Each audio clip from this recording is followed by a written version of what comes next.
Sabe uma coisa que eu tenho escutado muito nesses últimos dias? O pessoal falando a respeito de guerra, né? E é claro que vamos pegar esse gancho aí para falar sobre a guerra, sobre a ótica da literatura, né? E sobre a ótica do cinema também, porque muitos filmes aí acabaram, né, sendo trabalhados em cima de obras literárias, né? Tem um ator que eu gosto muito, que é o Tom Clancy, né? Numa das obras dele, A Soma de Todos os Medos, ele fala uma coisa muito interessante, é uma abordagem bem... e vale até para a vida da gente. Um dos vilões lá do filme, que é um homem assim de caráter neonazista, né? Ele quer causar uma contenda entre duas grandes potências. Então ele fala o seguinte: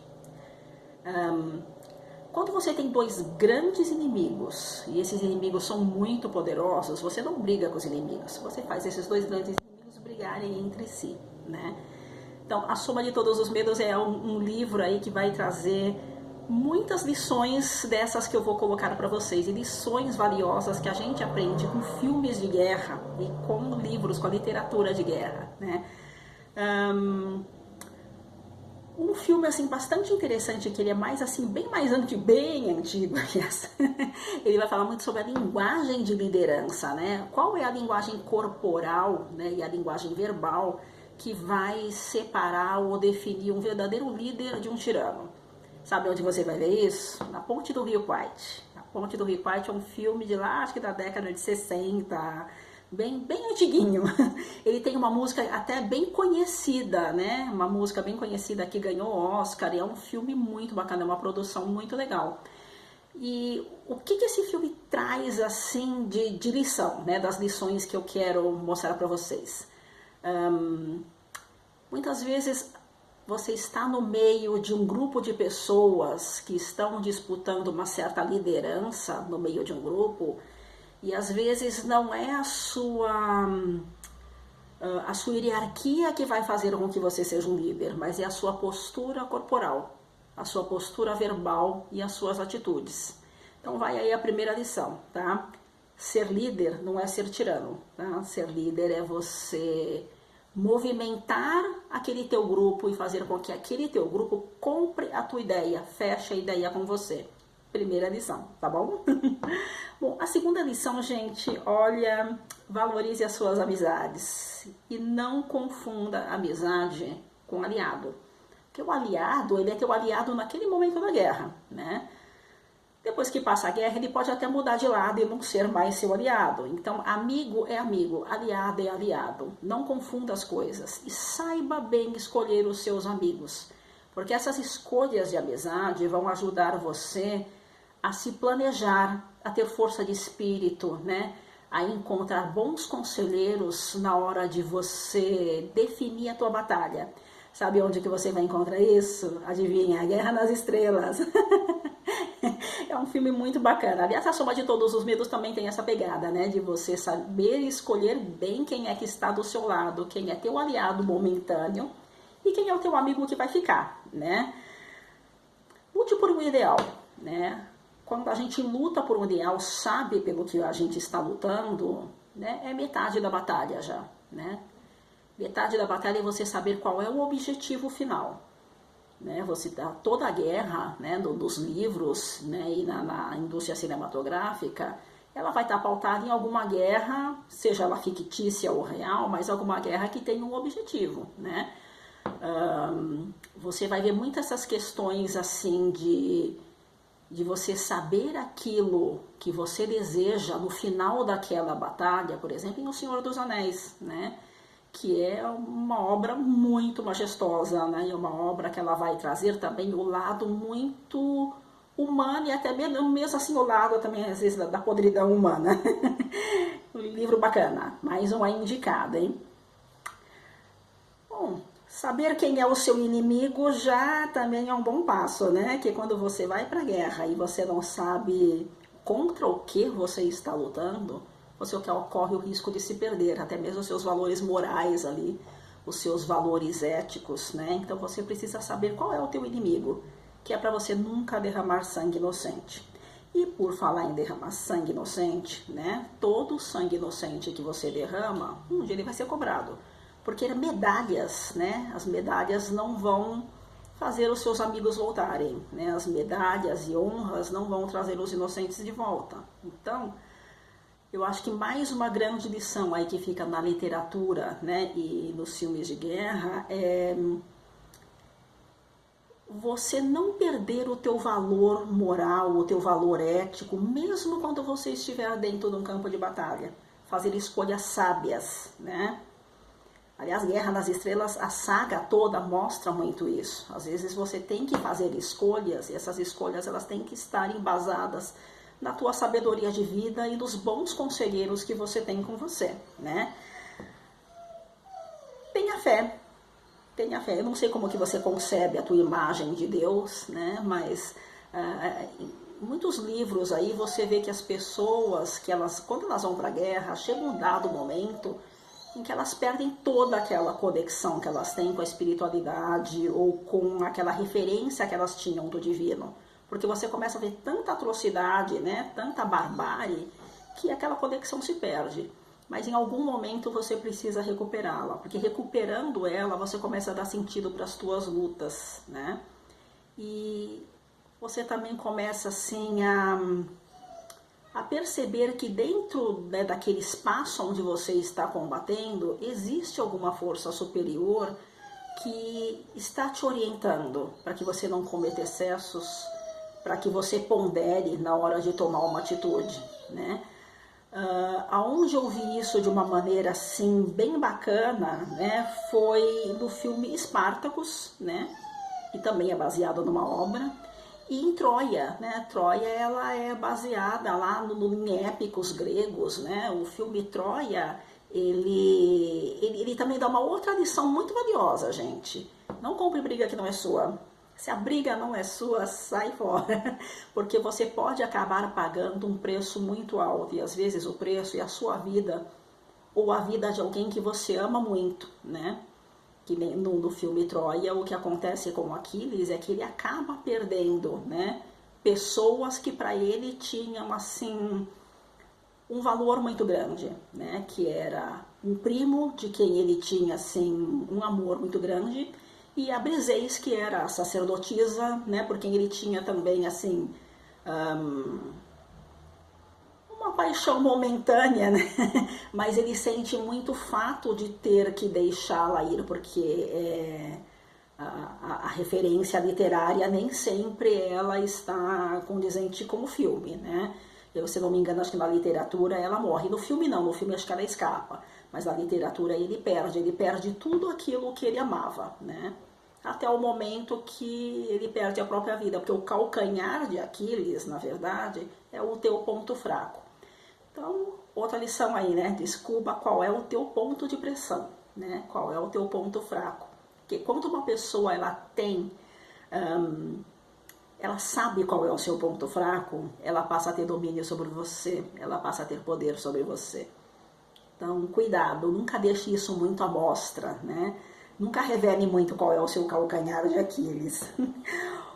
Outra coisa assim interessante que a gente aprende, né, em literatura de guerra e em filmes de guerra é medalhas não trazem seus amigos de volta. Eu acho que isso eu já falei já, mas vai existir sempre um espaço, né, dentro dos filmes para que você adquira um pouco de sabedoria na vida e de como lidar com o ser humano, de como lidar com o outro, né? A Ponte do Rio Kwai é um filme bem bacana que mostra isso, e A Soma de Todos os Medos, também do Tom Clancy, ela vai mostrar um pouco dessas relações humanas, mas muito assim voltadas pro ego, né? Eu quero fazer uma guerra porque ela é justa ou porque o meu ego não me permite tomar outra atitude, né? Esse livro do Tom Clancy, você vê muito isso daí. Aliás, as obras do Tom Clancy são muito bacanas, né, gente? Tanto A Soma de Todos os Medos, como Caçada ao Outubro Vermelho, são livros, assim, fabulosos que vale muito a pena ler. Para quem gosta desse tipo de temática, é bacana. Aliás, né, a Caçada ao Outubro Vermelho, ela dá uma outra lição, né? Uma lição que também você vai ver em Matadouro 5.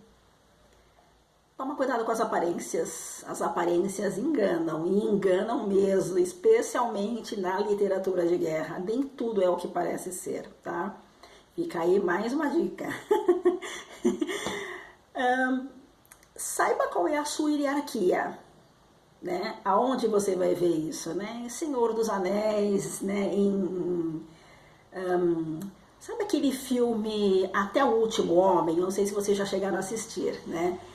É muito bacana esse filme Até o Último Homem, porque ele mostra que é possível você ter bom senso no meio de uma batalha. Que ele vai contar a história de um pacifista que se recusa a pegar em armas, né? Ele é totalmente o modelo contrário, assim, dos soldados americanos, né? Só que, assim, a missão dele era salvar vidas, né? Porque ele é responsável pela parte de socorro, ele é socorrista, né? Ele é responsável pelo salvamento das vidas e não por abandoná-las. Então essa de você jamais abandonar um companheiro para trás, você vai ver com certeza nesse filme Até o Último Homem e no Resgate do Soldado Ryan, que aliás, gente, é um filme maravilhoso. Assistam, com certeza vocês vão assim gostar muito da atuação dos personagens, né? E o Resgate do Soldado Ryan, eu acho que ele traz assim uma outra coisa, aquela questão do teu objetivo e de qual é a missão que foi incumbida para você, né? Quando te incumbem de uma missão, faça tudo, arregace as mangas para que você conclua essa missão, porque ela é tua. Ninguém delegou ela para ninguém, ela foi delegada a você e é você quem tem que ir até o final para você concluir aquilo da melhor maneira possível, tá? E outra lição também que acho que fica, né, no Resgate do Soldado Ryan é salve quantas vidas você puder, né? Aliás, a lista de Schindler também mostra isso de maneira brilhante, né? Uma coisa que você vai notar também na lista de Schindler, né, e tem outras obras aí também, mas acho que essa é a mais profunda, né? É como a guerra pode fazer florescer o que há de mais podre no ser humano, né? O que há de mais medíocre, o que há de mais preconceituoso no ser humano, né? Aonde você pode ver isso daí também é numa obra do Graça Aranha, um escritor brasileiro, que ele escreveu um livro chamado Canaã. Gente, eu super recomendo esse livro. É um livro muito bom. Mas ele vai mostrar que a guerra ele pode trazer o pior de você à tona, especialmente relacionado com preconceitos e pré-julgamentos. Leia esse livro do Graça Aranha, gente, vocês vão gostar muito. Canaã, vocês vão adorar esse livro. E eu acho que outra coisa também que você pode aprender é tenha um planejamento. O planejamento ele faz parte da tua vitória. Se você não se planejar, né, dificilmente você vai atingir aquele objetivo, né, que é realizar a sua missão com sucesso, né, poupar o máximo de vidas inocentes possíveis e chegar em casa com vida, né, que esse é o propósito quando você vai para a guerra, que você retorne para a tua família, pelo menos é o que boa parte dos pais que têm filhos em campos de batalha sonham, né, que voltem. Que a guerra, gente, ela é uma coisa muito glamurosa no cinema, muito glamurosa nos filmes, mas na realidade ela é perversa, ela é cruel, né? A literatura ela tenta de uma certa maneira, às vezes, trazer aspectos da personalidade humana, do comportamento humano, né? Do lado bom e do lado ruim, vamos dizer assim, do ser humano, mas ela romantiza muita coisa, né? E na verdade a guerra ela é perversa, a guerra é cruel. A guerra é aquela batalha onde todo mundo perde, né? E vamos dizer aqui a minha última recomendação aqui sobre as coisas que você aprende com a literatura de guerra é dê valor ao lado humano, né, das pessoas,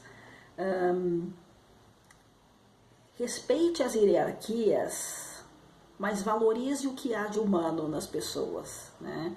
Acho que todos os livros que tratam e filmes que abordam essa questão da guerra, né, como Patum, por exemplo, que foi um filme muito premiado, Apocalipse Now também, são filmes que, embora eles tragam assim, os horrores que acontecem na guerra, ele vai trazer uma coisa de que se você não tiver, né, uma humanidade dentro de você, você não tiver uma ética dentro de você, aqueles fantasmas vão te perseguir pro resto da vida, né? Não há sangue derramado que não seja cobrado de você. Então fica aí as minhas liçõezinhas a respeito da literatura de guerra, né?